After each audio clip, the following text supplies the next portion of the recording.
வந்ததுலேயே common man ஷோவில் ஒரு செம்மையான கண்டஸ்டன்ட் இன்றைக்கி வந்தாங்க. அவங்க தான் பேபி பிரபாகரன். உசிலம்பட்டியிலேருந்து வந்திருக்காங்க. 36 இயர்ஸ் ஆகுது அப்படின்னு சொன்னாங்க. சின்ன வயசில் வச்ச பேரே பேபி தானா அப்படின்னு கேட்டதுக்கு பேபி ஷாலினின்னு வச்சாங்க. பட் எல்லாரும் வந்து பேபி பேபின்னு கூப்பிட்டு அந்த பேரே ஆதாரில் கூட ரெஜிஸ்டர் ஆகிடுச்சு. முதல்லலாம் கஷ்டமாக இருக்கும். இப்போ எனக்கு 36 வயசு ஆனதுக்கப்புறம் பார்த்தீங்கன்னா பேபின்னு கூப்பிடும்போது நான் ஒரு குழந்தை மாதிரி ஃபீல் ஆகுறேன், ரொம்ப வயசான மாதிரி எனக்கு ஃபீல் ஆகலை அப்படின்னு சொல்லிட்டு ரொம்ப எனர்ஜெட்டிக்காக பேசினாங்க. அதே நேரம் ஆர்டிஃபிஷியல் வைப்ஸ் எல்லாம் ஒன்றும் காட்டலை அவங்க. அப்போ வந்து அவங்களுக்கு டான்ஸ் ஆட தெரியுமா அப்படின்னு கேட்கும்போது மாயா ஆடின அந்த கண்ணோடு காண்பது இல்லாமல் அப்படியே அடி காமிச்சாங்க. அது மாயா ரொம்ப ரசித்தாங்க.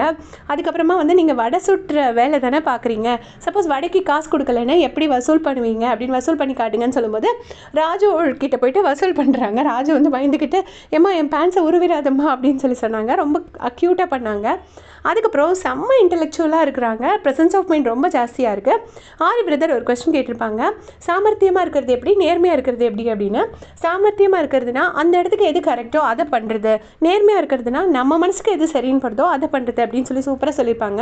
அதுக்கப்புறம் எல்லா இடத்துலையும் நான் அட்ஜஸ்ட் பண்ணி போய்க்குவேன் அப்படின்னு சொல்லியிருப்பாங்க. சொல்லும்போது மாயா கேட்பாங்க, அப்போ நீங்கள் ஒரு பச்சோந்தின்னு சொல்லுங்கள், நீங்கள் ஒரு பச்சோந்தி தானே அப்படின்னு கேட்டோன்னே அது எப்படிக்கா பச்சோந்தி ஆக முடியும், நம்ம ஒரு வசதியான வீட்டில் பிறந்திருப்போம், வசதி கம்மியான வீட்டில் கல்யாணம் பண்ணி கொடுத்தாங்கன்னா அந்த வீட்டுக்கு ஏற்ற மாதிரி நம்ம அட்ஜஸ்ட் பண்ணிப்போம்ல, அது மாதிரி தான் அது பச்சோந்தித்தனம் ஆகாதுன்னு சொன்னோன்னே நிஜமாவே சொல்கிறேன் ஜட்ஜஸ் எல்லாருமே செம்ம ஷாக் ஆகிட்டாங்க. எல்லாருக்குமே ரொம்ப பிடிச்சிருந்தது அவங்கள.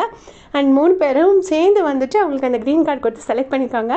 200% அவங்க வந்து ஒரு டாப் 5க்குள்ளே வருவாங்க அப்படின்னு நான் வந்து ரொம்ப ஸ்ட்ராங்காக ஃபீல் பண்ணுறேன். நீங்கள் என்ன நினைக்கிறீங்கன்னு மறக்காமல் கமெண்ட் செக்ஷனில் சொல்லிட்டு போங்க. தேங்க்ஸ் ஃபார் வாட்சிங்.